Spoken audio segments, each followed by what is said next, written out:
আজকে অনেক মা বোন হয়তো পর্দার আড়ালে আছেন, শুনতেছেন, আপনাদেরকেও বলি, বেপর্দা নারী, বেহায়া নারী, বেহায়া কন্যা, তার বাস্তবিক অর্থে সামাজিক কোনো মর্যাদা নাই। ইসলামের দৃষ্টিতে, মানবতার দৃষ্টিতে, ইনসাফের দৃষ্টিতে, বিবেকের দৃষ্টিতে তার কোনো সম্মান নাই, ইজ্জত নাই। বেপর্দা নারী তো শোপিস, উপভোগের পণ্য।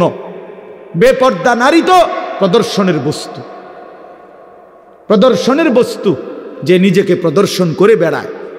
আল্লাহ তাআলা আমাদেরকে মাফ করে দেন।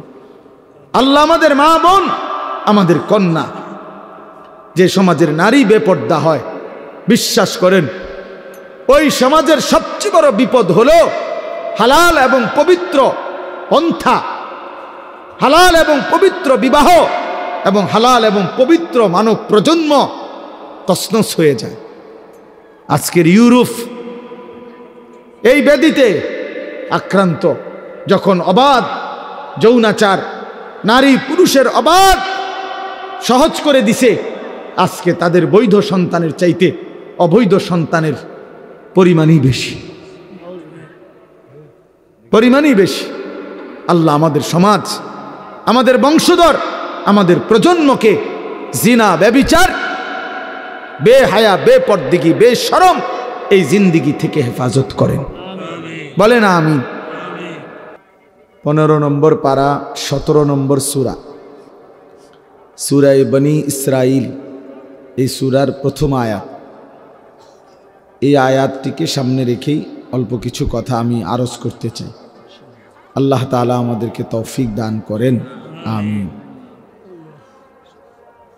মূলত এই আয়াতটি হচ্ছে আমাদের প্রিয় নবী সাল্লাল্লাহু আলাইহি ওয়াসাল্লামের জীবনের সবচেয়ে উল্লেখযোগ্য, ঐতিহাসিক, মর্যাদাপূর্ণ একটি বিশেষ ঘটনা, যেটাকে মেরাজের ঘটনা বলে, যেটা আল্লাহ তাআলা নবী সাল্লাল্লাহু আলাইহি সাল্লামকে সর্বোচ্চ মর্যাদাবান করেছেন।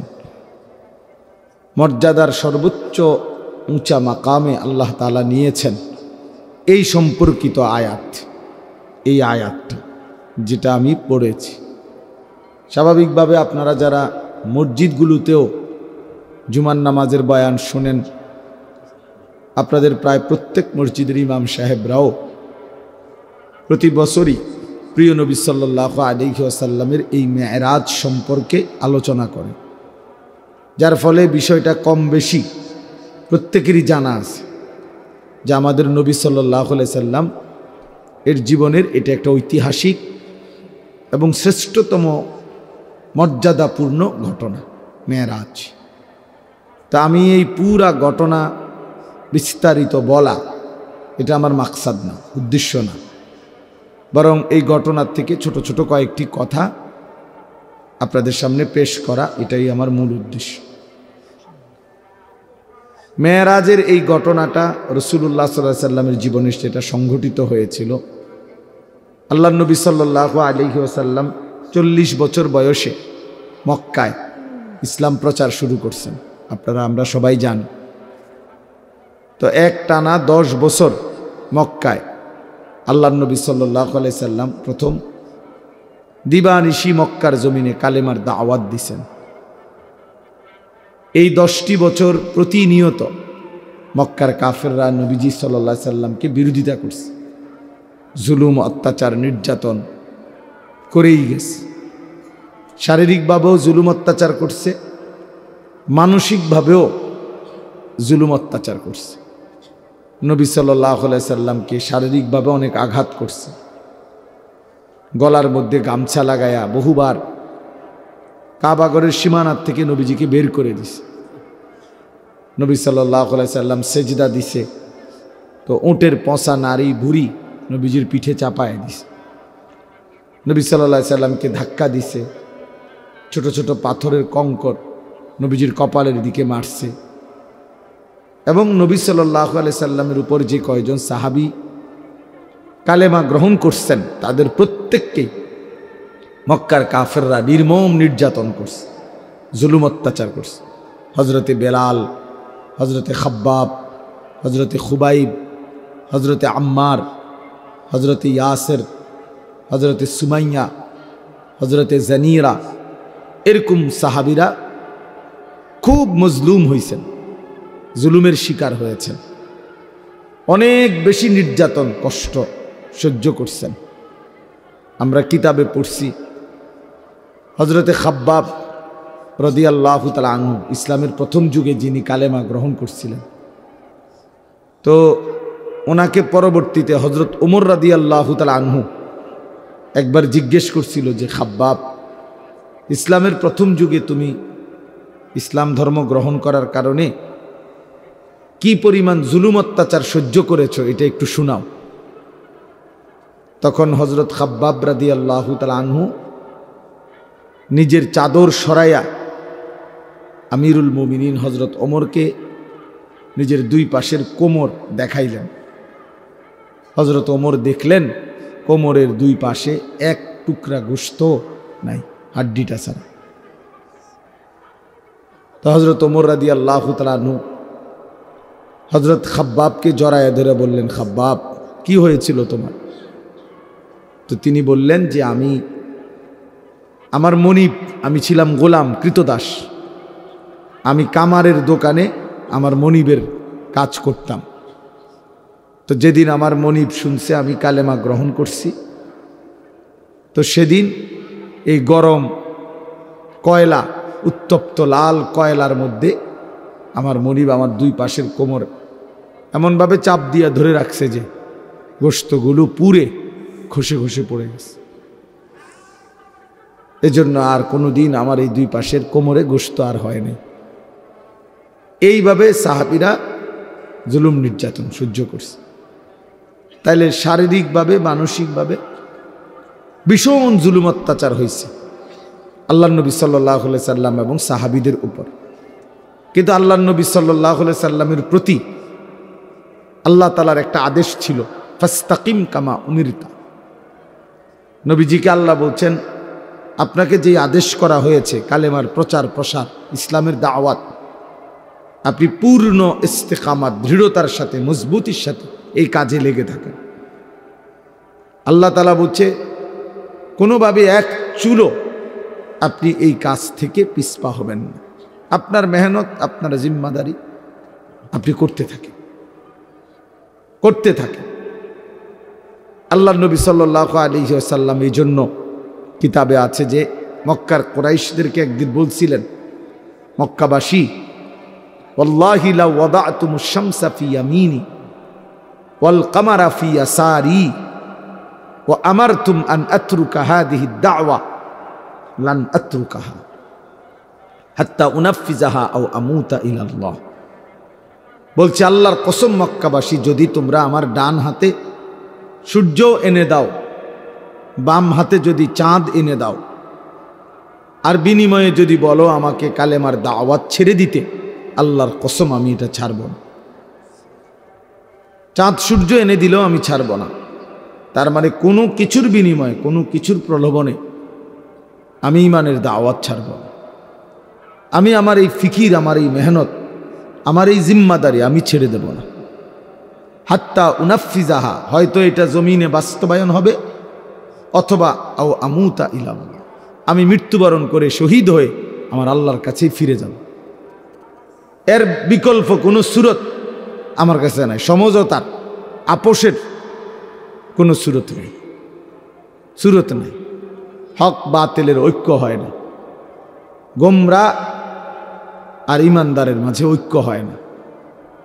আমাদেরও বিভিন্ন সময় বিভিন্ন কিছু বলে মানুষ, যে ঐক্যবদ্ধতার অনেক কিছু বলে, কিন্তু সব কিছু বলে দুনিয়াবি বর্তমান পৃথিবীর আধুনিক গণতান্ত্রিক দৃষ্টিকোণ থেকে।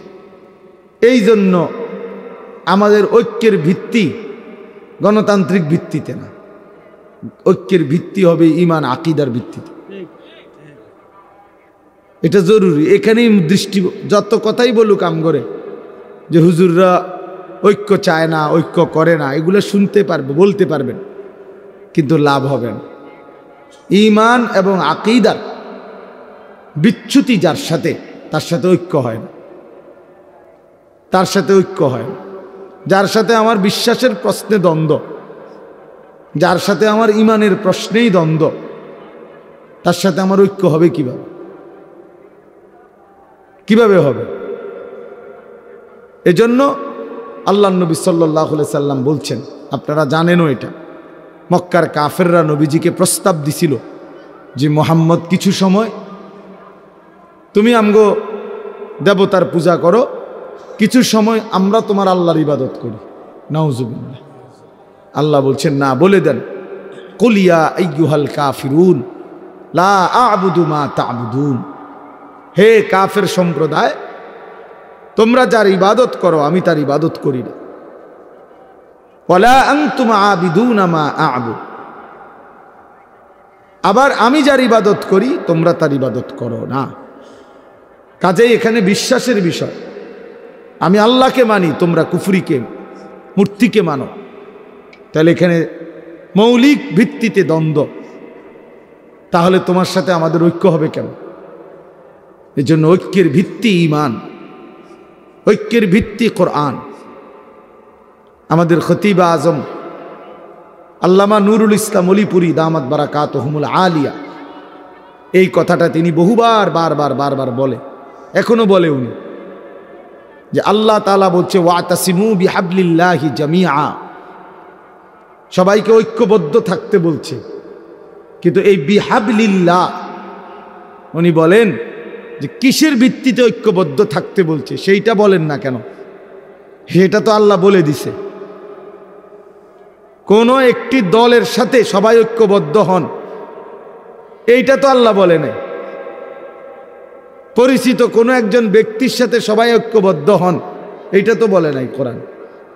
বিহাবলিল্লাহ মানে তো হইল যখন যেই দেশে যেই দল আছে এর মধ্যে থেকে একটা ছাইয়া, এটার লগে সবাই একমত হন, এটা না।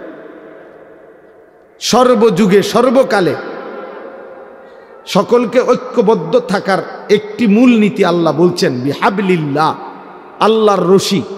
এই আল্লাহর রশিটা কি? বাংলাদেশের চলমান কোন দল? কি মনে করেন? বাংলাদেশের কোনো পরিচিত ব্যক্তি? তাইলে বিহাবলিল্লাহ, আল্লাহর রশিতে ঐক্যবদ্ধ হও। তাহলে আল্লাহর রশিটা কি? সরাসরি আমাদের নবী সাল্লাল্লাহু আলাইহি সাল্লাম হাদিসের মধ্যে এটা তাফসিরে স্পষ্ট বলে দিয়েছেন, হাবলুল্লাহ হুয়াল কোরআন, আল্লাহর রশি হলো কোরআন। আল মামদুদু মিনাস সামাই ইলাল আরদ, সাত আসমানের ঊর্ধ্ব থেকে সাত তবক জমিন পর্যন্ত বিস্তৃত যে কোরআন, যে দিন, এই কোরআনের ভিত্তিতে ঐক্যমত। কোরআন যেটাকে হক বলে সেটাতে তুমি একমত থাকো, কোরআন যেটাকে বাতিল বলে সেটাকে তুমি বাতিলই মনে করো, কোরআন যেটাকে জায়েজ বলে সেটাকেই তুমি জায়েজ মনে করো, কোরআন যেটাকে হারাম বলে সেটাকেই তুমি হারাম বলো। পৃথিবী আধুনিক হইতে হইতে আরও ডেভেলপ করতে করতে যদি সুদকে একেবারে শব্দটা বুলাইয়া যদি ইন্টারেস্ট নাম দিয়া আরো সুন্দর করেও সাজাইয়া টাজাইয়াও দেয়, তারপরেও আল্লাহর কোরআন যেটা হারাম বলছে এটা হারাম, হারামই, এটা হারাম। অতএব এরকম প্রত্যেকটা বিষয়ের ক্ষেত্রে আজকে আমরা অনেক সময় এটা বুঝি না, কথার প্রসঙ্গে বললাম আর কি, আমরা অনেক সময় এটা বুঝতে চেষ্টা করি না। আমরা মনে করি যে যেভাবে আছে চলো ঐক্যবদ্ধ থাকো। কেমন ঐক্যবদ্ধ থাকবে? প্রত্যেকে প্রত্যেকের মতো থাকবে, সবাই আবার ঐক্যবদ্ধ থাকবো, তো সংশোধন করবে কি? সংশোধনটা হবে কি তাইলে? সংশোধন করবে কি তাইলে? যার মতো, যার দাড়ি নাই তাকে তার মধ্যে থাকতে দাও, যার দাড়ি আছে তাকে তার অবস্থায় থাকতে দাও, ঐক্য থাকো। তো সংশোধন করবো কি? কথা বোঝেন না? যে দাঁড়াইয়া মুতে তারে দাঁড়াইয়া মুততে দাও, যে বইয়া মুতে তারে বইয়া মুততে দাও, দুজনে ঐক্যবদ্ধ থাকো, তো ঠিক করবো কি? তা বুঝছেন নি? ঠিক করবে কি তাইলে? তো দিন কি তাইলে? যারা সুদ খায় তাদেরকে সুদে খাইতে দাও, যারা এমনি হালাল খাইতে চায় তাদেরকে হালালই খাইতে দাও, ঐক্যবদ্ধ থাকো। তো কি হইল? যে নারী বেপর্দা চলতে চায় তাকে বেপর্দাই চলতে দাও, যে পর্দানসীন চলতে চায় তাকে পর্দানসীনই চলতে দাও, তবু ঐক্যবদ্ধ থাকো। তো ঐক্যবদ্ধ থাকতে বলছে এখানে, এটা নিয়ে ঐক্যবদ্ধতার অর্থ, এইটা মনে রাখতে হবে। ঐক্যবদ্ধ মানে আল্লাহর কোরআন যখন কেউ মেনে নেয়, এবার যে কয়জন এরাই ঐক্যবদ্ধ। কথা বুঝেন নাই? কোরআন যেটাকে হালাল বলছে এটাই হালাল, কোরআন যেটাকে হারাম বলছে এটাই হারাম। ইসলাম যেটার অনুমোদন দিয়েছে, পৃথিবী যদি উলট পালটও হইয়া যায়, আধুনিকতা যদি কায়িত হইয়া যায়, শীত হইয়া যায়, তারপরও ইসলাম যেটা বলেছে, কোরআন যেটা বলেছে, আমি এটার উপরে একমত, আমি এটাই মানি, এটাই ঐক্যবদ্ধ, এটাই ঐক্যবদ্ধ। ঐক্যবদ্ধতার ভিত্তি আল্লাহর কোরআন, হাবলুল্লাহ হুয়াল কোরআন। আল্লাহর নবী যেটা ব্যাখ্যা করে দিয়েছেন, তো কোরআনের ব্যাখ্যা নবীজির চাইতে উত্তম বেশি কে বুঝছে? বলেন না কেন? আমাদের নবী সাল্লাল্লাহু আলাইহি সাল্লামের চাইতে কোরআন বেশি বুঝছে কে? কেউ? তাহলে উনার ব্যাখ্যার চাইতে সঠিক উত্তম ব্যাখ্যা আর কারো ব্যাখ্যা হইতে পারে? হইতে পারে, হইতে পারে। এই জন্য এটা প্রসঙ্গক্রমে ঐক্যবদ্ধই। আপনি তখনই ঐক্যবদ্ধ যখন আপনি পুরা কোরআন মানেন। আর যে কোরআন মানে না, আল্লাহর দ্বীন মানে না, রাসূলুল্লাহ সাল্লাল্লাহু আলাইহি ওয়াসাল্লাম সুন্নাহ মানে না, সে ঐক্যবদ্ধ প্ল্যাটফর্ম থেকে সে বিচ্ছিন্ন, সে বিচ্ছিন্ন। তো তারে তার হারামের উপরে রাইখা, তারে তার গুনার উপরে রাইখা, তারে তার ভুল আকীদার উপরে রাইখা, তারে তার ভুল বিশ্বাসের উপরে রাইখা আমি ঐক্যবদ্ধ হইলে এটা কখনোই ঐক্যবদ্ধতা নয়, বরং এটা দ্বীনকে বিলীন করে দেওয়া, মিটিয়ে দেওয়া। এই ঐক্যবদ্ধতা আল্লাহ বলেও নাই, আল্লাহ চায়ও না, আল্লাহ তাআলা চায় না। এটা মনে রাখবেন, যে দূর বুঝছেন বুঝছেন, বাকি এটা মনে রাখে, এটা বুঝেন। ওই এমনি মোবাইলে লিখে দিলে হয় না, হুজুরদের মধ্যে ঐক্যবদ্ধতা নাই, বাকিরা সবাই একেবারে ঐক্যবদ্ধ হইয়া এক প্লেটে ভাত খায়, সবাই একেবারে বড় 3000 মাইল লম্বা প্লেটে ভাত খায় সবাই, বুঝেন নাই? আমরাই শুধু ঐক্যবদ্ধ নাই, একবার বাকিরা ওই আওয়ামী লীগ, বিএনপি, মিল্লা, বাকিরা সবাই একেবারে ঐক্যবদ্ধ। কই কই ঐক্যবদ্ধ? বাকি বাংলাদেশে আর মতানৈক্যতা নাই, কথা বলেন না কেন? জেনারেল মানুষদের মধ্যে মতানৈক্য নাই, তো এই বাংলাদেশে জেনারেল শিক্ষিতদের দল পার্টির অভাব পড়ছিনি, তো এতুটিকা এত কথা কেন? যাই হোক, এজন্য সোজা হিসাব, ওলামায়ে কেরাম ঐক্যবদ্ধ। কিভাবে ঐক্যবদ্ধ?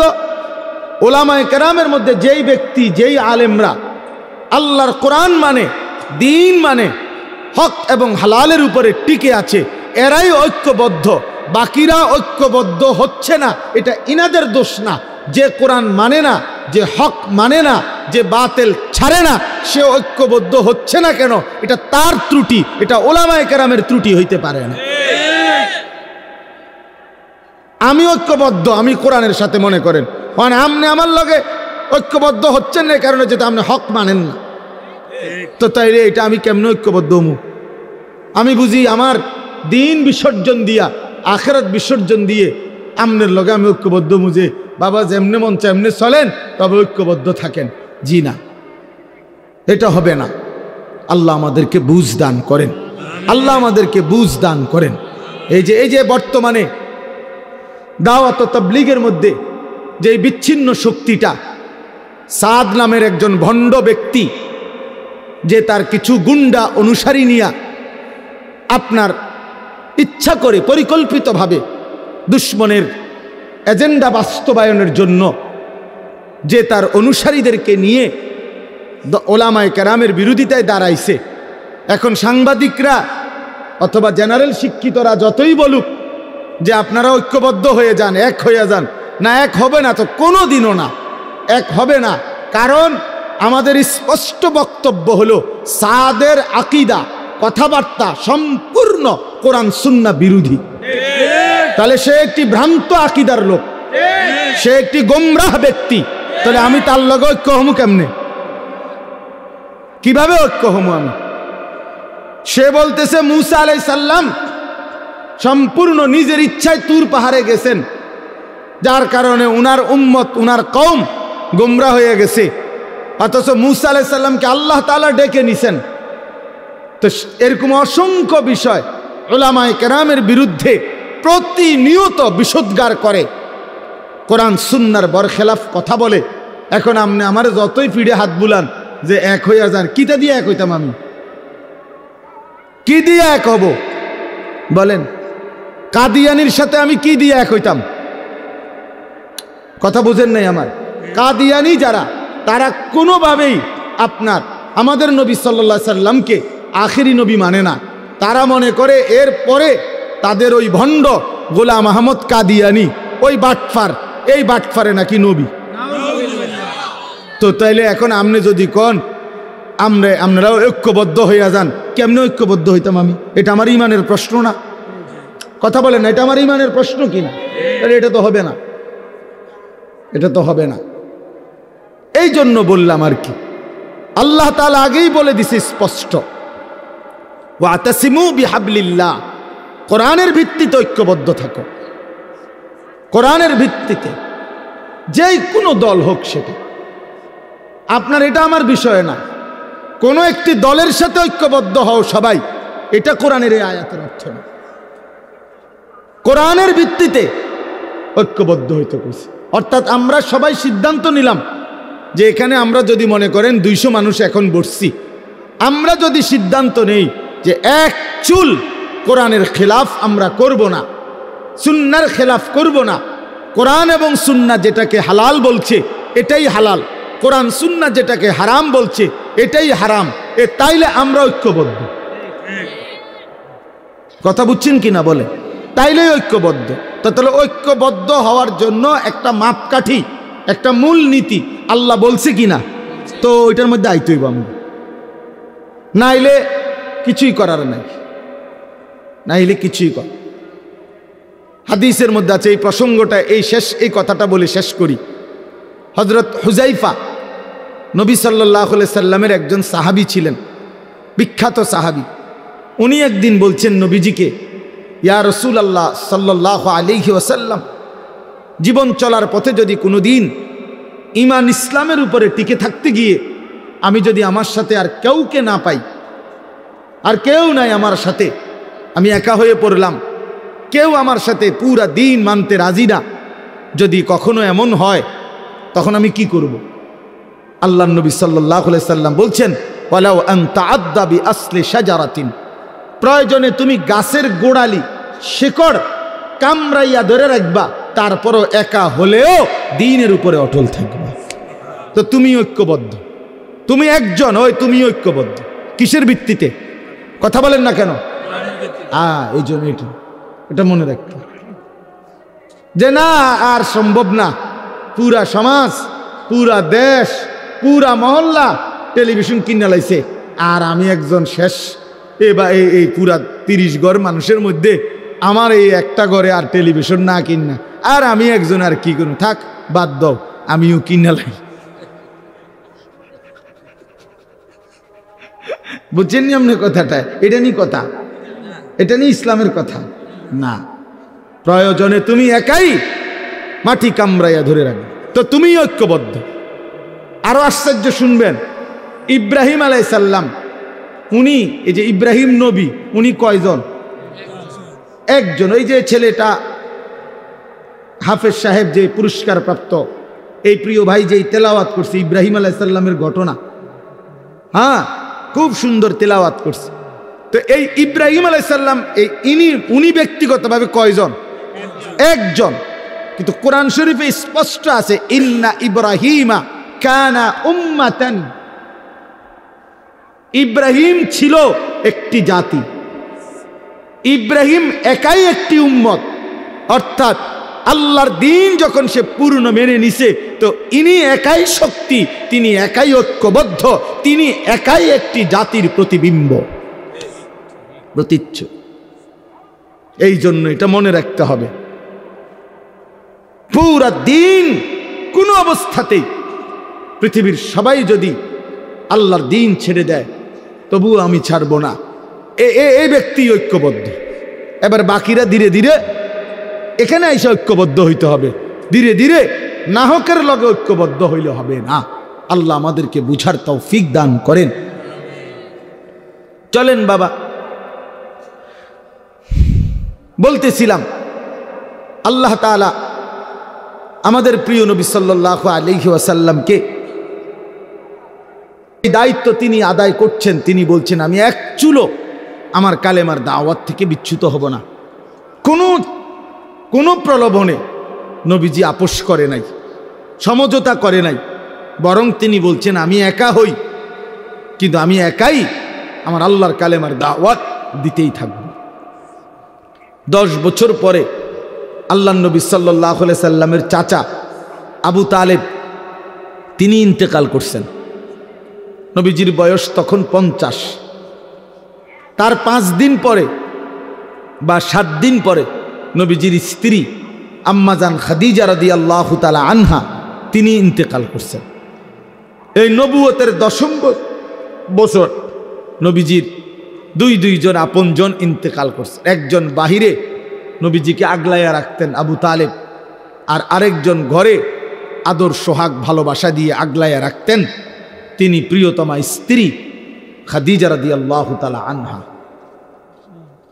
প্রসঙ্গক্রমে নওজোয়ান ছেলেরা এটা মনে রাখো বাপ, এক নারী এবং নারীর প্রতি আসক্তি, এইটা তো একটা মৌলিক মানুষের স্বভাবজাত বিষয়, যে মানুষের অস্তিত্বের ভিতরে আল্লাহ তাআলা এটা দিয়েছেন।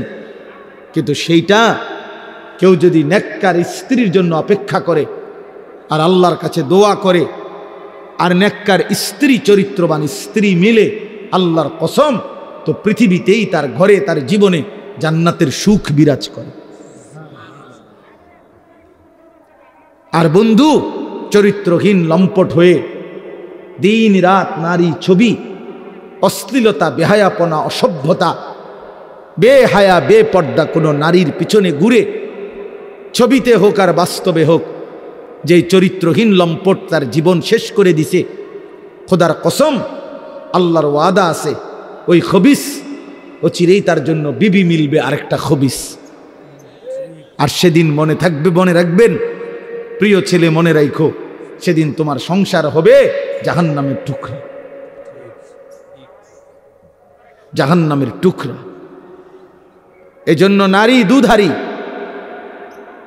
নারী এমন তরবারি যে তরবারি 2 দিকে ধার।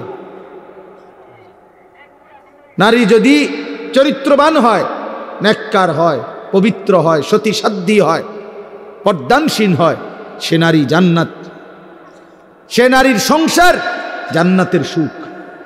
আর নারী যদি চরিত্রহীন হয়, বেহায়া হয়, বেপর্দা হয়, চরিত্রহীন অসভ্য হয়, খোদার কসম ওই নারী তোমার জীবনের জন্য জাহান্নামের আগুন টুকরো। এই জন্য তুমি মনে রাখো বন্ধু, আজকের এই চরিত্রহীনতা আগামী দিনে তোমাকে এর সুদ দিতে হবে। এটা স্পষ্ট আছে কিতাবে, আমার কাছে আরবি কিতাব আছে।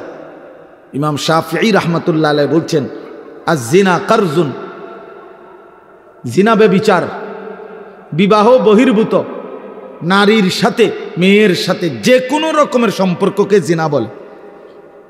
জিনা ব্যভিচার শুধু লজ্জাস্থানের জিনা না, বিবাহ বহির্ভূত। হাসো, হাসলে ভালো, কারণ কিছুটা প্রতিবন্ধী যারা হয় তারা হাসে, যাদের মানসিক সমস্যা, ব্রেনে ডিস্টার্ব, সে গুনাহের কথা বললেও তার হাসি আসে, যে আমারই তো কইতেছে, তখন সে বুঝে যে আমি অসভ্যরই তো কইতেছি। বুঝেন নাই? এর তখন এটা বুঝাই যায় যে সে যে কিছুটা প্রতিবন্ধী, এটা তখন বোঝা যায়। বুঝছেন? তো এই জন্য বললাম যে এইটা আয-জিনা কারজুন। ইমাম শাফিঈ রাহমাতুল্লাহ আলাইহি বলছে, বিবাহ বহির্ভূত নারীর সাথে যে কোনো রকমের সম্পর্ক, যে কোনো রকমের কথা বলা, চোখে দেখা, ছুঁয়ে দেখা, তার সাথে চলা, তার সাথে দিনের পর দিন রাত সম্পর্ক রাখা, পার্কে, রেস্তোরাঁয়, বিনোদন কেন্দ্রে তাকে নিয়ে ঘুরতে যাওয়া ইত্যাদি, যেই কোনো রকমের বলে না আমি ধরিও নাই ছুঁইও নাই, শুধু কথা বলতাম, এটাও জেনা, এও বেবিচারী, এও খবিস। আর আল্লাহর ওয়াদা, ইমাম শাফি বলছে এটা একটা করজ, জেনা একটি করজ, করজ ঋণ, তোমাকে সেই ঋণ সুদ দিতে হবে।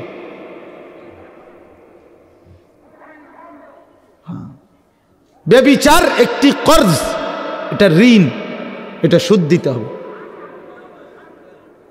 তিনি বলছেন তোমাকে এটার সুদ দিতে হবে, তোমার এই চরিত্রহীনতার শোধ, তোমার এই লম্পটের শোধ, সারা রাত নারী ছবি উলঙ্গ দৃশ্য দেখার শোধ দিতে হবে।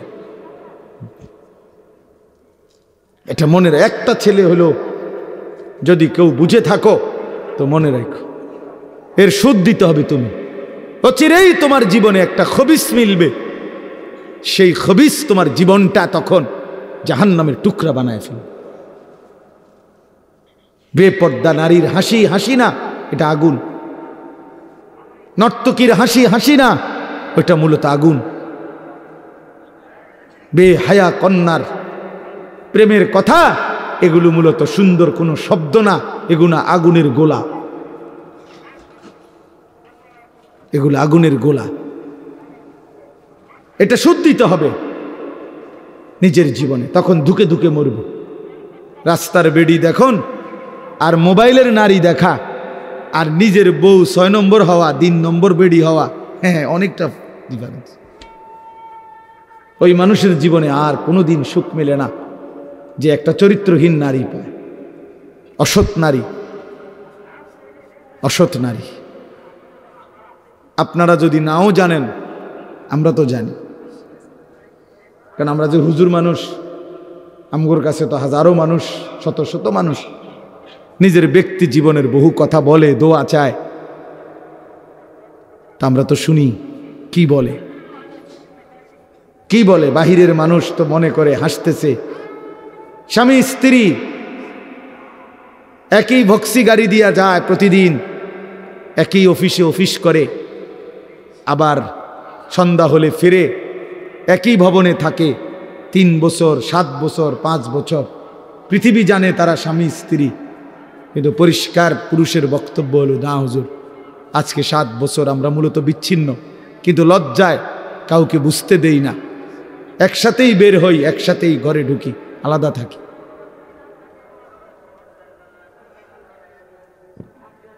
হ্যাঁ, স্বামী এক জায়গায়, স্ত্রী এক জায়গায়।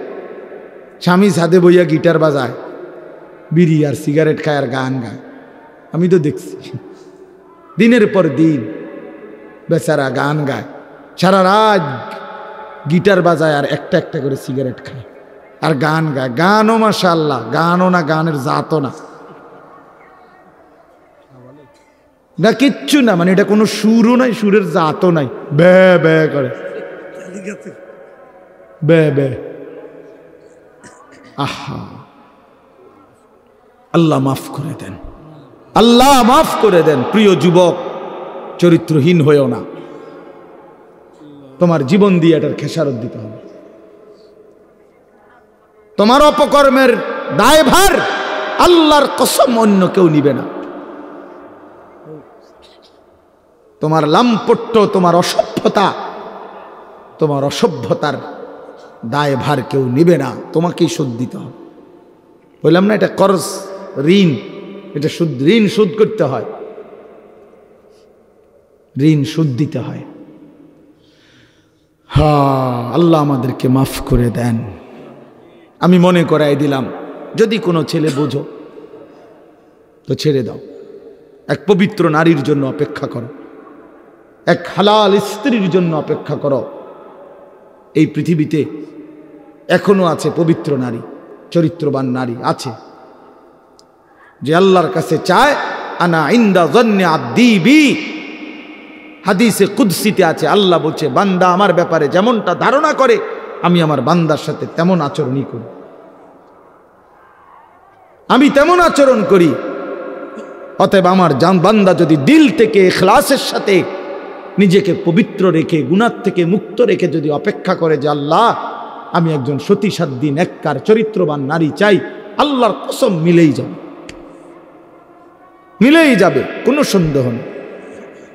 কোনো সন্দেহ নেই। তুমি যদি বলো কই ভালো মানুষ তো দেখি না, না তোমার কাছে ভালো মানুষ প্রতিদিন তোমার কাছে আইয়া ঘুরতে হইব বা জানাইয়া যাইতে হইব যে ভাই চিনচিন নিয়ে আমি যে ভালো মানুষ, আপনার লিস্ট লিখকে রাখেন। এটা কি কোনো নিয়ম হইল কি? আপনার কাছে আইয়া সমস্ত ভালো মানুষ দেখা করে যাইতে হইব একবার আইয়া? এটা কে আইন করছে? এটা কোন আইনের কথা?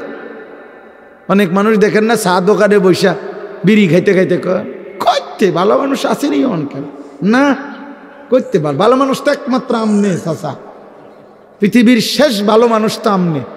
আমনে এই যে বিড়ি খাবেন না, আমনে বিড়ির গন্ধে কাছে যাওন জানা, আমনেই পৃথিবীর আখেরি ভালো মানুষ। কোনো কারণে যদি আমনে মারা যান তো পৃথিবী শেষ না। এরপরে আর করতে গাইব, উনি তো টোয়াই পায় না।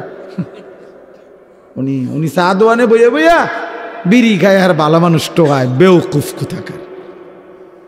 ভালো মানুষ কি আর বিড়ি খায়?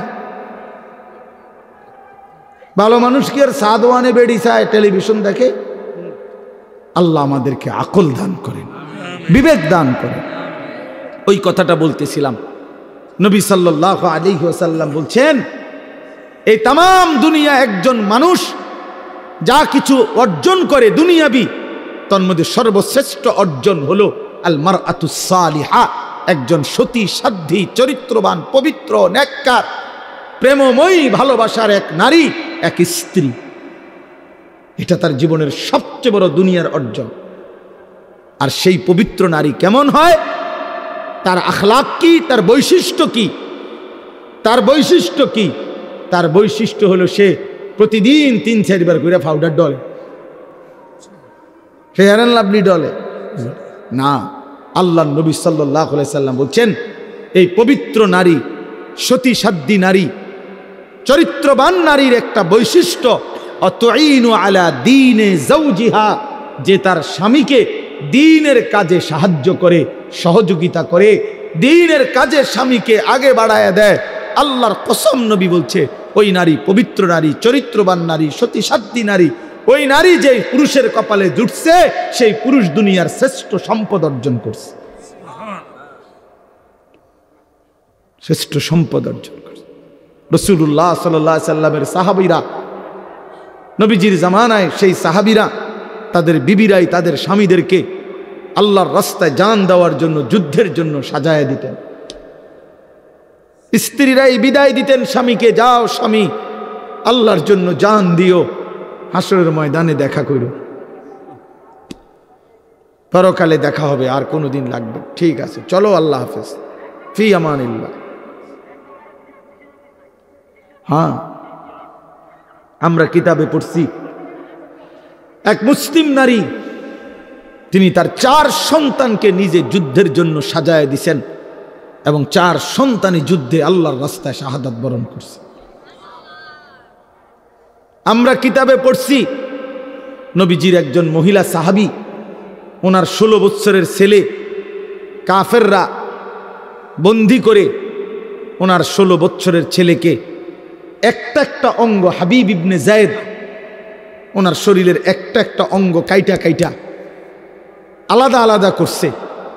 এরপরে বুটি বুটি করে, পিস পিস করে, গোশতের টুকরার মতো কইরা এরপরে আগুনে পুরাইয়া ছাই করে ফেলছে।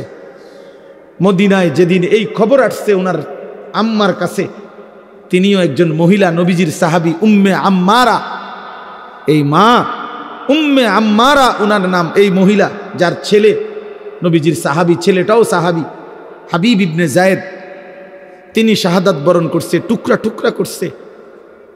তো উম্মে আম্মারার কাছে যখন এই খবর আসছে যে মা তোমার সন্তান আল্লাহর জন্য জীবন দিছে, কালেমার জন্য জীবন দিছে, নবী সাল্লাল্লাহু আলাইহি সাল্লামের ভালোবাসায় জীবন দিয়েছে, কাইটা টুকরা টুকরা করে বুটি বুটি করে ফেলছে, কিন্তু তোমার সন্তান আল্লাহকে ছাড়ে নাই, রসুলকে ছাড়ে নাই, কালেমাকে ছাড়ে নাই।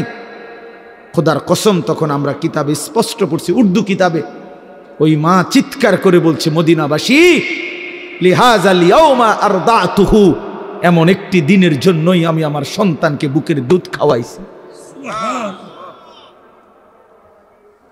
সন্তান আমার দুধের হক আদায় করছে, সন্তান আমার 2 বছরের দুধের হক আদায় করছে। আমার স্বপ্ন ছিল আমার আশা ছিল আমার পবিত্র সন্তান আল্লাহর জন্য জান দিবে, আর আমার সন্তান আল্লাহর জন্য জান দিছে। निकल जाए दम तेरे कदमों के नीचे, यही दिल की हसरत, यही दिल की आरजू है।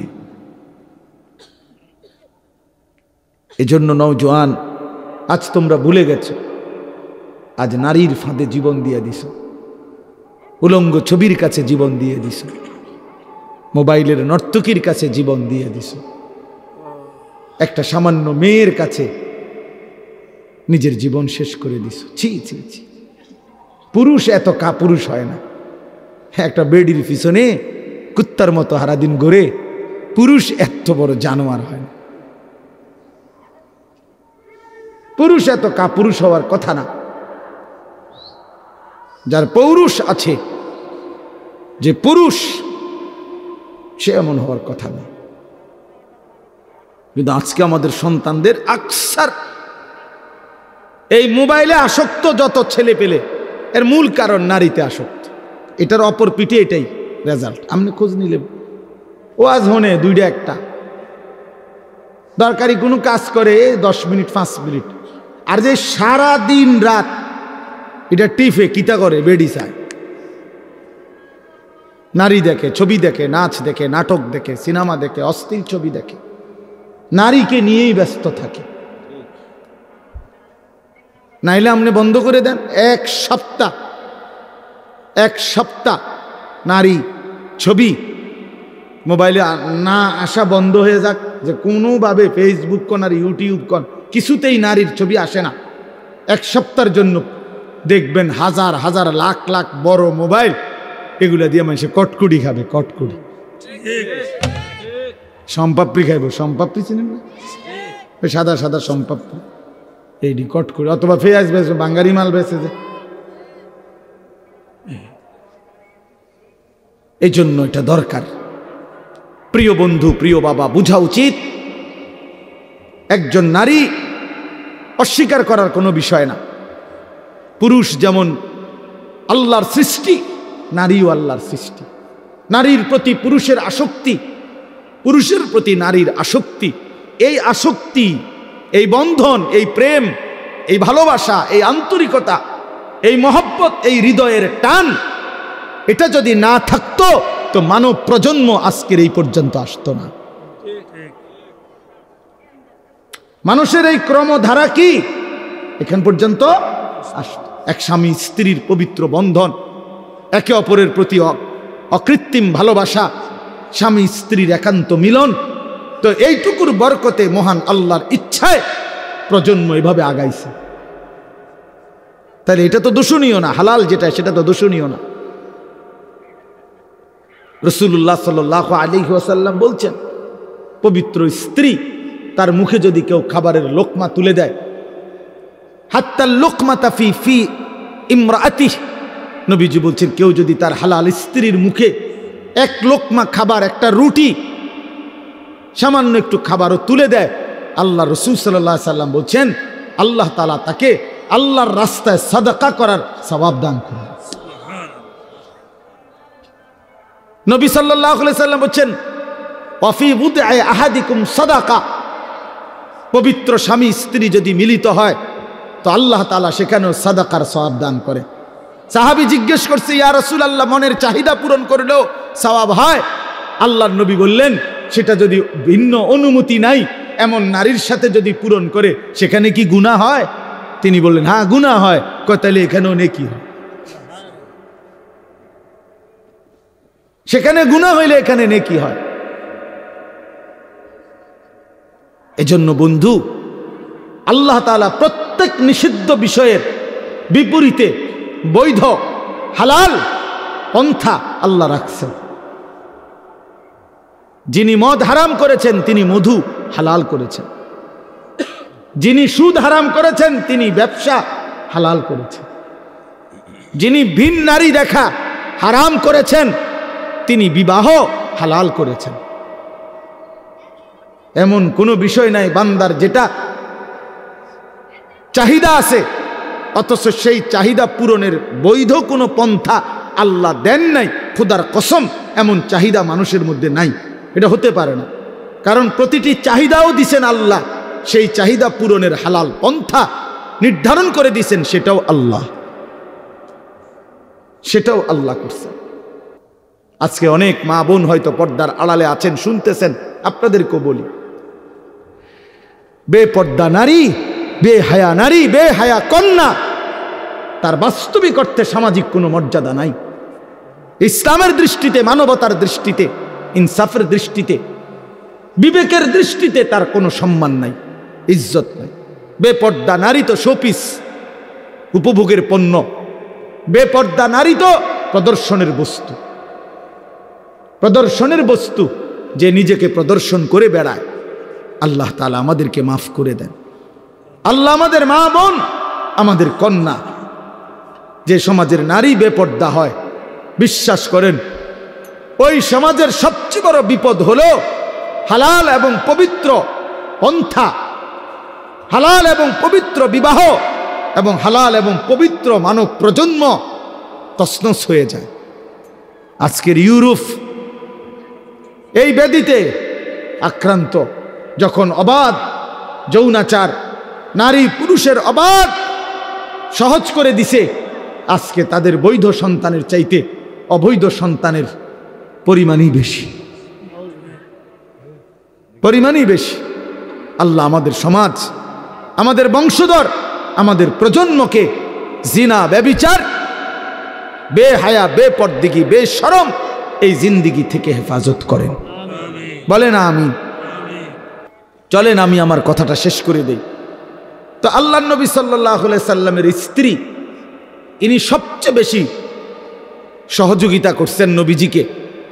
25 বছর বয়সে নবী সাল্লাল্লাহু আলাইহি সাল্লাম তাকে বিয়ে করছেন। আর নবীজির বয়স যখন 50, তখন খাদিজা রাদিয়াল্লাহু তাআলা আনহা ইন্তেকাল করছেন। তো এই 25টা বছর নবীর যৌবনের মূল সময়ে তিনিই ছিলেন নবীজির স্ত্রী। এবং 40 থেকে 50 নবুয়তের এই 10টা বছর পরম যত্নে আল্লাহ নবীকে আগলাইয়া রাখছেন আম্মাজান খাদিজা, নবীজির স্ত্রী। অনেক বেশি সহযোগিতা করছে, নিজের জান মাল, নিজের সবটুকু ভালোবাসা, সহযোগিতা মক্কায় সবচেয়ে বেশি দিছেন এই স্ত্রী খাদিজা রাদিয়াল্লাহু তাআলা আনহা। এজন্য আল্লাহও তাকে সম্মান করছেন, কারণ এই গোটা কায়নাতের মধ্যে সর্বপ্রথম কালেমাওয়ালা এই স্ত্রী খাদিজা রাদিয়াল্লাহু তাআলা আনহা। নবীর হাতে প্রথম কালেমা গ্রহণ করছে, নবীজির দ্বীনের কাজে প্রথম সহযোগিতা করেছেন এই নারী খাদিজা রাদিয়াল্লাহু তাআলা আনহা। এজন্য নারী প্রথম কালেমা গ্রহণকারী, নারী প্রথম দ্বীনের কাজে সহযোগিতাকারী, প্রথম সহযোগিতাকারী। আল্লাহ তাআলা আমাদের নারীদেরকে এমন তৌফিক দান করেন। তো বললাম যে আমরা আল্লাহ নবী সাল্লাল্লাহু আলাইহি সাল্লাম এরপরে নবুয়তের 10ম বৎসরের পরে আল্লাহ নবী সাল্লাল্লাহু আলাইহি সাল্লামের উপরে জুলুম অত্যাচার তীব্র বেড়ে গেছে। নবীজি পার্শ্ববর্তী তায়েফ নগরীতে এরপরে গেছেন কালেমার দাওয়াত দিতে। 11 বৎসরের সময় সেখান থেকে একটা লোকও কালেমা গ্রহণ করে নাই। নবীজি ফিরে চলে আসছেন। তায়েফের কাফেররা পাথর মেরে অকাতরে আল্লাহ নবী সাল্লাল্লাহু আলাইহি সাল্লামকে বিতাড়িত করে দিছে। নবীজি রক্ত মাখা দেহ নিয়ে মক্কায় ফিরে আসছেন। এই সংক্ষেপ কথা হলো, নবীজি যখন তায়েফ থেকে ফিরে আসছে, তখন মক্কাবাসী নবীজিকে খুব বেশি বিদ্রুপ করছে যে মুহাম্মদ, আজকে 11টি বছর তুমি আমাদের দ্বারাও নির্যাতিত, আমরাও তোমারে বিতাড়িত করলাম, আবার তুমি তায়েফ গেলা, তায়েফেও কেউ তোমার কালেমা গ্রহণ করলো না, বাচ্চারাও তোমারে শেষ পর্যন্ত পাথর মারলো। এখন তুমি যে বলতেছ তোমার আল্লাহ আছে, আল্লাহ তোমারে ভালোবাসে, আল্লাহ তাআলা তোমারে মহব্বত করে, তোমার ইজ্জত কই, সম্মান কই, কই তোমার আল্লাহ? এইভাবে বিদ্রুপ করলে, ব্যঙ্গ ঠাট্টা মস্কারি করতে লাগছে। তখন আমি শুধু এই কথাটা বলতে চাচ্ছি, তখন আল্লাহ নবী সাল্লাল্লাহু আলাইহি সাল্লামকে আল্লাহ তাআলা তায়েফের ময়দান থেকে ফেরত আসার পর মক্কাবাসী যখন চূড়ান্ত ব্যঙ্গ বিদ্রুপ ঠাট্টা করছে, তখন আল্লাহ তাআলা হযরত জিবরাইল আলাইহিস সালামকে পাঠিয়ে বোরাকে চড়িয়ে আল্লাহ তাআলা নবীজিকে আরশে আজিমের মেহমান বানাইছেন, মেরাজে নিয়ে গেছেন। আয়না বলছেন বন্ধু, জগৎবাসী বলছে আমি নাকি আপনাকে ইজ্জত দেই নাই, সম্মান দেই নাই, ভালোবাসি নাই। চলেন বন্ধু, আজ আপনাকে আমি এমন জায়গায় আনলাম, এবার আপনি শুধু শুনে নেন।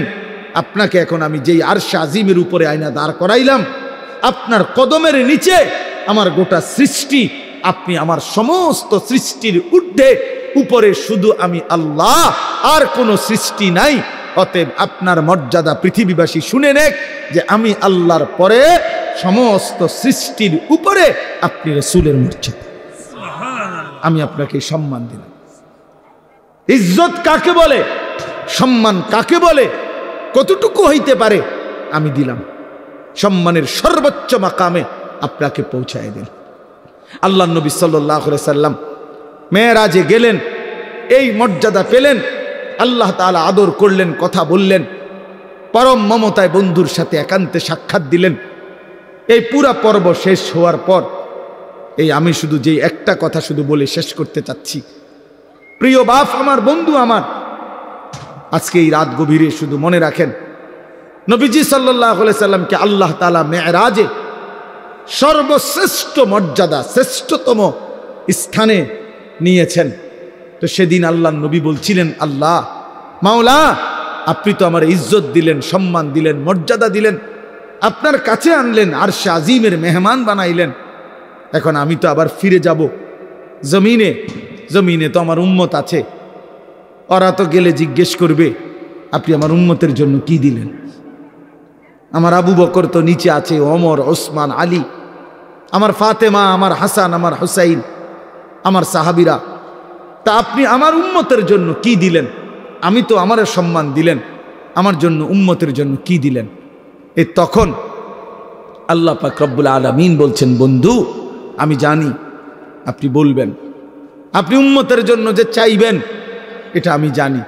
আপনি একমাত্র এমন নবী যে জীবনের কোনো মুহূর্তে উম্মতকে ভোলেন নাই, কখনোই ভোলেন নাই।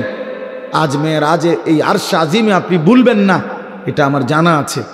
এই জন্য আমি আল্লাহ গত 11টি বছর, প্রিয় ভাই এই শেষ কথাটা মনোযোগ দিয়ে শোনেন, গত 11টি বছর আমি আল্লাহ এই কোরআন নাজিল করছি আপনার উপরে। কত আহকাম, কত আয়াত জিব্রাইলের মাধ্যমে আমি জমিনে পাঠাইছি। কিন্তু বন্ধু বিশ্বাস করেন, 11টি বছর আমি আল্লাহ একটি আমল আমি নিজের কাছে রাখছিলাম। আমার সিদ্ধান্ত ছিল যেদিন আপনাকে আমি এই সর্বশ্রেষ্ঠ মর্যাদার মাকামে আনব, সেদিনই আমি আপনাকে আপনার উম্মতের জন্য সর্বশ্রেষ্ঠ আমল আমি আল্লাহ আমার কুদরতি হাতে আপনার হাতে তুলে দেব। আর সেটাই আজকের এই হাদিয়া। আর সেই হাদিয়াটাই হলো 5 ওয়াক্ত নামাজের হাদিয়া। আজ আপনার মর্যাদার চূড়ান্ত সর্বশ্রেষ্ঠ স্থানে আপনাকে আনলাম, আর আপনার উম্মতের জন্য যে আমলটা দিলাম এটাও সর্বশ্রেষ্ঠ আমল। অতএব প্রিয় বন্ধু আমার, এবার আপনি শুধু এই কথাটাই বোঝেন, 5 ওয়াক্ত নামাজ দোস্ত নওজোয়ান, 5 ওয়াক্ত নামাজ এটা মেরাজের হাদিয়া, আরশে আজিমের হাদিয়া, মহান আল্লাহ পাকের স্বহস্তে দেওয়া হাদিয়া। নবীজির যেদিন মর্যাদার চূড়ান্ত মাকামে আল্লাহ নিছেন, সেদিন সর্বশ্রেষ্ঠ আমল আল্লাহ তাআলা হাদিয়া হিসাবে দিলেন। অতএব আল্লাহর প্রতি যার ভালোবাসা আছে, মেরাজের প্রতি যার ভালোবাসা আছে, নবীজির প্রতি যার ভালোবাসা আছে, আল্লাহর কসম 5 ওয়াক্ত নামাজ তার জীবনে বাধ্যতামূলক। যে জীবনে 5 ওয়াক্ত নামাজ নাই, সে আল্লাহকে চেনে না, সে রসুলকে চেনে না, সে ইসলামকেও চেনে না। তার কোনো আল্লাহ বলতে কিছু নাই, তার কোনো রসুল বলতে কিছু নেই। তুমি মূলত মুসলিম নামের এক লেবাসদারি ধোকাবাজ, ধোকাবাজ। তুমি এক প্রতারক, প্রতারক যে মনে করছো মুসলমান মানে শুধু আইডি কার্ডে লিখলে হয়। তুমি ভাবছো শুধু জন্ম নিবন্ধন সনদে লিখলে ধর্মের পাশে ইসলাম এতেই চলবে। না বাপ, হাসরের ময়দানে আইডি কার্ড নিবে না, কবরে জন্ম নিবন্ধন সনদ নিবে না, সেজদা নিবে, সেজদা, হিসাব হবে সেজদার। এজন্য আজকে এই রাতে আপনাদের কাছে আমার অনুরোধ, দয়া করে মেহেরবানি করে রাসূলুল্লাহ সাল্লাল্লাহু আলাইহি ওয়াসাল্লামের এই পবিত্র মেরাজ আল্লাহ তাআলা যেদিন তাকে সর্বোচ্চ সম্মান দিয়েছেন, সেদিন আল্লাহ 5 ওয়াক্ত নামাজ নবীজির হাতে তুলে দিছেন। কেন আপনারা আমরা প্রিয় ভাই আমার এই যে কয়জন বসছেন ইনসাফের সাথে বলেন, 5 ওয়াক্ত নামাজ যাদের ছুটে যায়, কেন ছুটে গেল বাপ? আরে মনিবকে চেনে না, বানানেওয়ালা চেনে না, সৃষ্টিকর্তাকে যে চেনে না, যে তাকে আদর করে লালন পালন করে গোটা কায়নাত দিয়ে, ওই মালিককে যে চেনে না, আল্লাহর কসম তার চাইতে মূর্খ, নাদান, গণ্ড মূর্খ আর কেউ হইতে পারে না। সেজদাবিহীন যেই বেটা, তুমি বাকি যা পড়ছো বাকি সবগুলো পড়া ভুয়া ভুয়া ভুয়া বেটা, এগুলা ভুয়া বেটা, ভুয়া। বাকি এগুলো সারাও বেটা দুনিয়া মিলে বেটা, দুনিয়ার সবগুলো পড়া কিচ্ছু না পড়লেও মূর্খ, বকলম, নাম দস্তখত করতে জানে না, টিপসই দেয় এমন বেড়াও দুনিয়া বাত খায়, গুম যায়, পেশাব পায়খানা করে, বিয়া করে, বাচ্চা কাচ্চা হয়, টাকা পয়সা হয়, কোটি কোটি টাকার মালিক হয়, ক্ষমতাও দেখায়, নেতাগিরিও দেখায়, মাতবরিও দেখায়। হ্যাঁ, কি শিখলা 12 বছর? এই বাবা সন্তানকে কি শিখাইলেন?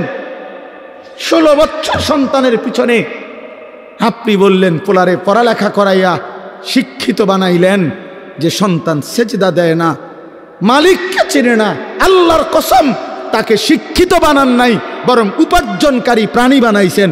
তাকে কামাই রোজগারের কোনো একটা সিস্টেম, কোনো একটা নিয়ম শিখাইছেন পয়সা রোজগার করার, কিন্তু ইনসান মানুষ হয় নাই।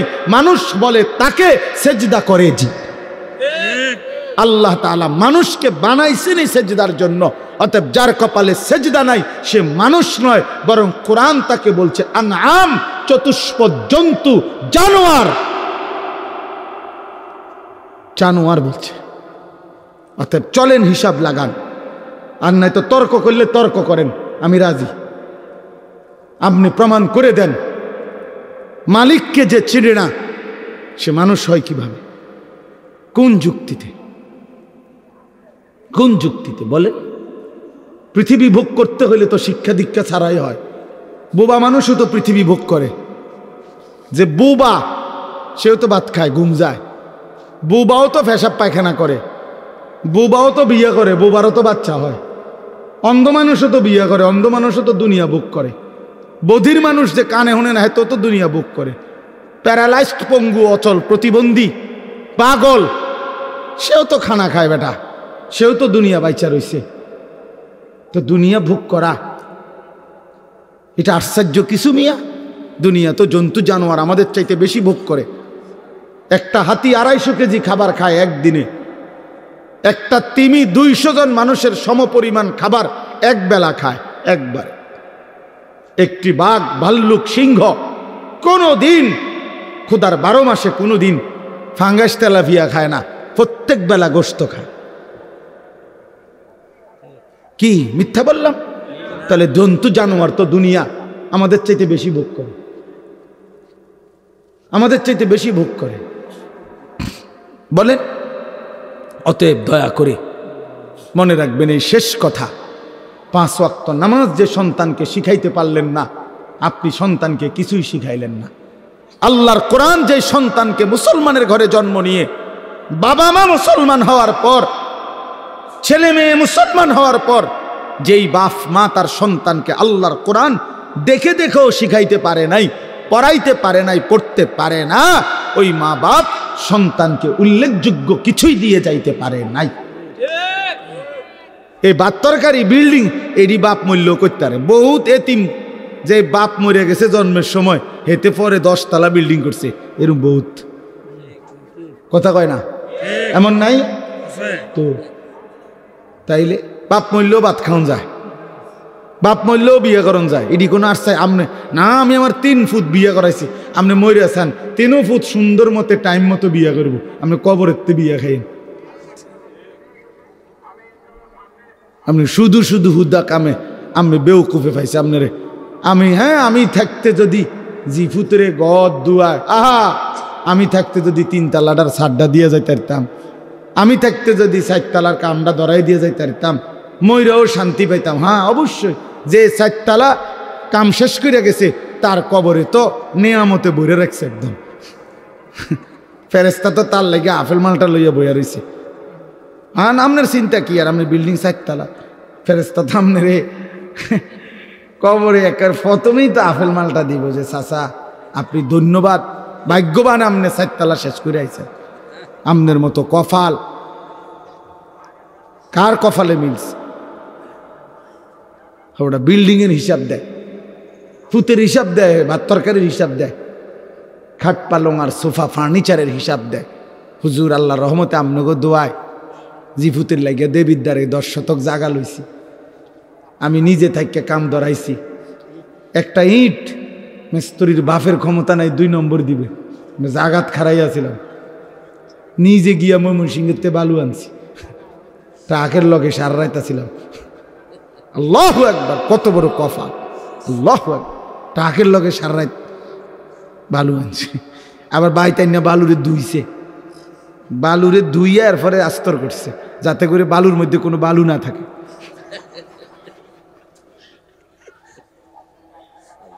বালুর মধ্যে যাতে কি না থাকে, কোনো বালু যাতে না থাকে, এই দুটো ধুইয়া লইছে। কি পরিমাণ যত্ন একটা বিল্ডিং এর মজবুতির জন্য, কি পরিমাণ যত্ন যে বালুটা পর্যন্ত ধুইছে। 4 ডালার দিন একজন লোক রাখছে, তোর দায়িত্ব হইল 4টা সুরকি, একটা সিমেন্ট, একটা কি সিমেন্ট, একটা বালু, একটা সিমেন্ট, এরকম এটা ঠিক গুন্না গুন্না রাখবি। 4টা সুরকি, একটা বালু, একটা সিমেন্ট, 4টা সুরকি। তাই এভাবে যদি একটা কম হইলে কিন্তু ঠাইট মারেলাম, বিল্ডিং দুর্বল হয়ে যাবে। বিল্ডিং এত মজবুত, ছাদ এত মজবুত, নিজে থাইকা পানি দিছে 15 দিন 20 দিন, সাইডের ওয়ালগুলো গাঁথছে মিস্ত্রি, নিজে থাইকা পানি দিচ্ছে। হায় রে মুসলমান, একটা বিল্ডিং এর জন্য এই পরিমাণ ঘাম জড়াইলেন। সেই বিল্ডিং এ যেই সন্তানটা ঘুমায়, সে খোদার 365 দিনে কোনদিন মুসলমানের বাচ্চা 16 বছর বয়সে, কোনদিন 14 বছরের ছেলে মেয়েটা কোনদিন 365 দিনে ফজরের নামাজ পড়ে না, এমন ঘরে ঘুমায়। সেই বাবা, তুমিও ব্যর্থ, তোমার সন্তানও ব্যর্থ, মাও ব্যর্থ, জিও ব্যর্থ, দোনোটাই ফালতু। বাপও ফালতু, ফুতো ফালতু, বেটা ফালতু, দোনোটা বেটা। ছেড়ে দাও বেটা, একজনে ঘর ছেড়ে দাও বেটা, হয় তুমি ছেড়ে দাও, নাহলে ফুতরে বাইর করে দাও। যে বেটা তোর মতো নাফরমানের লগে ইমানদার থাকতে পারে না, ইমানদার থাকতে পারে না। কথা কাটসাট বুঝাপড়া কর বেটা, হয় তুই থাকবি নাহলে আমি থাকবো বেটা। বেনামাজি অসভ্য, তুই আমার কিসের সন্তান? বলেন, কোরআন শরীফ দলিল দেখবেন, কোরআন শরীফে স্পষ্ট আছে। নূহ আলাইহিস সালাম তার ছেলে কেনান ওই যে পানিতে যখন ডুবে যায়, নূহ নবী আল্লাহর কাছে দোয়া করছিল, আল্লাহ ইন্না ইবনি মিন আহলি, আল্লাহ ওই যে ছেলেটা এটা আমার পরিবার। খোদার কসম কোরআনে আছে সূরা হুদের মধ্যে, ইয়া নূহ ইন্নাহু লাইসা মিন আহলিক, আল্লাহ বলছে হে নূহ সাবধান, এটা তোমার সন্তান নয়। বেঈমান ইমানদারের সন্তান হয় না। ইন্নাহু আমালুন গায়রু সালিহ, এটা বেআমল সন্তান, বেআমল সন্তান, বেআমল সন্তান মুমিনের ইমানদারের সন্তান হয় না। এজন্য ছেলেরা, 10 জন ছেলেও যদি হও, আরে বাবা তোমার একজন রে আমি বলি, আমি এক ফেরিওয়ালা যে দিবানিশি চিল্লাই, আমি বললাম বাবা যার কপালে সেজদা নাই, তোমরা যারা নামাজ পড়ো না ছেলেরা, তুমি মুসলমানের সন্তান না, তুমি ইমানদারের সন্তান না, তুমি লাওয়ারিস, তুমি বেওয়ারিস। তোমার কোনো, তুমি লাওয়ারিস সন্তান, তুমি বেওয়ারিস সন্তান, তোমার বাপ নাই, তোমার মা নাই। আল্লাহ বলছে ইন্নাহু লাইসা মিন আহলিক, নূহ সাবধান, বেঈমানের জন্য কিছু বলবা না। ফালা তাসআলনি, সরাসরি কোরআন আল্লাহ বলছে বেঈমান সন্তানের জন্য আমি আল্লাহর কাছে কিছু চাইও না, সাবধান। আজকে আমরা এটা বুঝি না মিয়া, আমরা বুঝি কাল ভাতের থালা, ভাত তরকারি, খানা খাদ্য, আর দুনিয়া, আর দুনিয়ার চাকরি ব্যবসা বিদেশ, টাকা বিল্ডিং দালান, খাট পালং সোফা ফার্নিচার, চোখের সামনে ছেলেটা নষ্ট হয়ে যাচ্ছে, বাবার চোখে কোনো পানি নাই, চোখের সামনে মেয়েটা ৮-৬০ কাপড় পরে রাস্তা রাস্তায় ঘুরে, মায়ের চোখে কোনো পেরেশানি নাই, লজ্জাও নাই। এই বেটিও নির্লজ্জ, বেটির জিও নির্লজ্জ, দোনোটা বেহায়া, দোনোটা বেহায়া বেটা। আমার মাও ইজ্জতওয়ালা, আমার কন্যাও ইজ্জতওয়ালা, আমার বিবিও ইজ্জতওয়ালা। আমার দাদিরে দেখছি কালো ঢিলে ঢালা বোরকা পরে, আমার মারেও দেখছি কালো ঢিলে ঢালা বোরকা পরে, আমার বিবিও কালো ঢিলে ঢালা বোরকা পরে, আমার কন্যাও কালো ঢিলে ঢালা বোরকা পরে। যে আখলাক আমার দাদির, সেই আখলাক আমার মার দেখছি, সেই আখলাক আমার বিবির, সেই আখলাক আমার কন্যা। আলহামদুলিল্লাহ। বলো মিয়া, ওই মা কিসের মা? যে মায়ের চোখের সামনে 16 বছরের মেয়েটা এতটা টাইট কাপড় পরে, একটা এফরনও নাই, একটা ঢিলে ঢালা কোনো পোশাক নাই, সে বোঝে নাই মহিলা যে তার মেয়েটারে রাস্তায় কে দেখবে। বেডি তুমি সিরা খাও, তুমি ভাত খাও না, তুমি বোঝো না তোমার মাইয়ারে দেখবে কে? রাস্তার লম্পট ছেলেরা দেখে কি মন্তব্য করবে? এটা কি বুঝার কিছু বাকি আছে? কেউ না বুঝার কিছু আছে এটার মধ্যে? তাহলে আপনি এই কথাটা, এই বাংলা কথাটা বোঝেন না আপনি? না না না, মেয়ে শিক্ষিত হইতে আছে। আরে বাপরে, শিক্ষিত ইংরেজি কয়, ইংরেজি কয়, কবিতা কয়, 2 little black birds sitting on a wall, one called Peter, one called Paul. দুইটা কাউয়া বসছে একটা ওয়ালের উপরে, একটা কাউয়ার নাম হইল পিটার, আর একটার নাম হইল পল। আমি বলি একটা কাউয়ার নাম হইল লোটা, আর একটা কাউয়ার নাম হইল বদনা। এই হলো দুইটা কাউয়া। এটাই তো অর্থ কবিতা এটার। এটা অর্থ না? বলো না সিয়াম, এটার অর্থ কি? 2 little black birds অর্থ কি? ছোট দুইটা কাউয়া সিটিং অন এ ওয়াল, ওয়ালে বইছে। আর তো কাউয়া ওয়ালে বইলেই কি, সালে বইলেই কি? তোমার কিতা, তোমার ফুতের কিতা? এটা কি শিখছে? এটা কি শিখলোটা কি? এনে কাউয়া বইছে বলে ওয়ালে।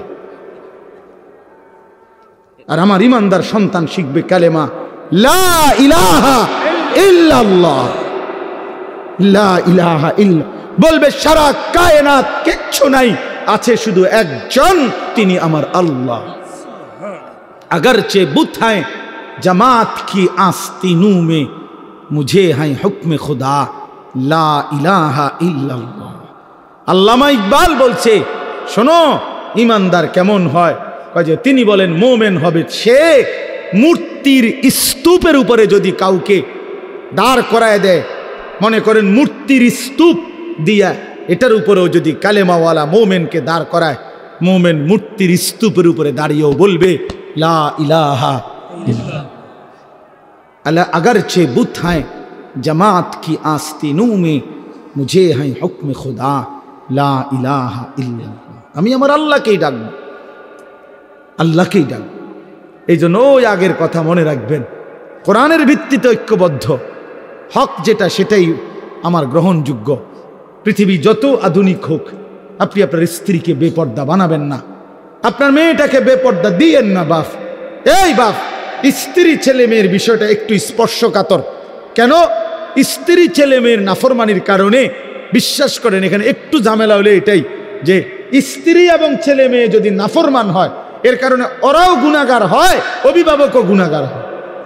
এই ঝামেলা হইলে এনে, আজ যদি এমন হইতো তাই বেটিরটা তাই, আমারটা আমি, শুধু বাত এক লগে, বুঝেন না? এটা হলে ঝামেলা ছিল না। মাইয়ারটা মাইয়া, আমি বাপেরটা বাপ না, এখানেই ঝামেলাটা একটু বেঁচে। এখানে দায়িত্ব আল্লাহ নবী সাল্লাল্লাহু আলাইহি সাল্লাম বলছে, ফাররাজুলু রাইন আলা আহলে বাইতিহি। প্রত্যেক পুরুষ তার পরিবারের সদস্যদের ব্যাপারে জিম্মাদার। অহুয়া মাসউলুন আনহুম, খোদার কসম, এটা বুখারী মুসলিমের হাদিস। আল্লাহ নবী বলছেন, পুরুষ তার এই স্ত্রী সন্তানের ব্যাপারে হাসরের ময়দানে জিজ্ঞাসিত হবে, কেন তাদের ঈমান গেল কোথায়, তাদের নামাজ গেল কোথায়, তাদের পর্দা গেল কোথায়, তাদের সেজদা গেল কোথায়, তাদের ইবাদত গেল কোথায়। এইটা যদি জিঙ্গাইতো না, যদি এমন হইতো বাবুরে জিটটা জি আমারটা আমি, ফুতেরটা ফুতে আমারটা আমি, তাহলে তে ঠ্যাঙ্গালগি দিয়ে আডুক আর ঠ্যাং নামাইয়া আডুক তারটা তে, কিন্তু এখানে তো ঝামেলা হইলে আমারও তো জিগাইবে, কথা বুঝছেন কিনা বলে? আমার স্ত্রীর ব্যাপারে তো আমারও কি করবে? জিজ্ঞাসা করবে। আমার ছেলের ব্যাপারে তো আমারই জিজ্ঞাসা করবে, আমার মেয়ের ব্যাপারে তো আমারই জিজ্ঞাসা করবে। যদি এই মুআমালা না হতো তো ছেড়ে দিতাম, যা পিছে দিয়ে ফির, তোর কপালে তুই যা, আমার কপালে আমি।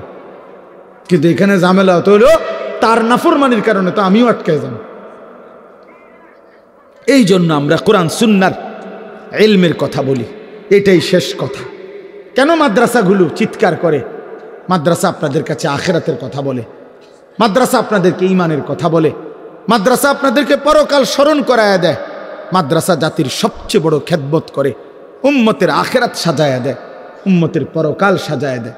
এই জন্য আজীবন সবার কাছে অনুরোধ, ছেলেরা বাবারা মাদ্রাসাকে ভালোবাসেন, মাদ্রাসাকে ভালোবাসেন, মাদ্রাসার পক্ষে থাকবেন, মাদ্রাসার পক্ষে থাকবেন, মাদ্রাসার জন্য দোয়া করবেন, মাদ্রাসার জন্য দান সদকা করবেন, মাদ্রাসায় নিজের সন্তানকে দিন শিখতে দিবেন। আল্লাহ তাআলা এই দেবিদ্যার দারুল উলুম মাদ্রাসা কবুল করে নেন। আমার প্রিয় শ্রদ্ধেয় হযরত মাওলানা আবু তাহের সাহেব দামাত বারাকাতুহুমুল আলিয়া, দেবিদ্দারের সমস্ত আলেমদের মধ্যে, মুরব্বীদের মধ্যে উনি একজন অন্যতম মুরব্বী আলেম।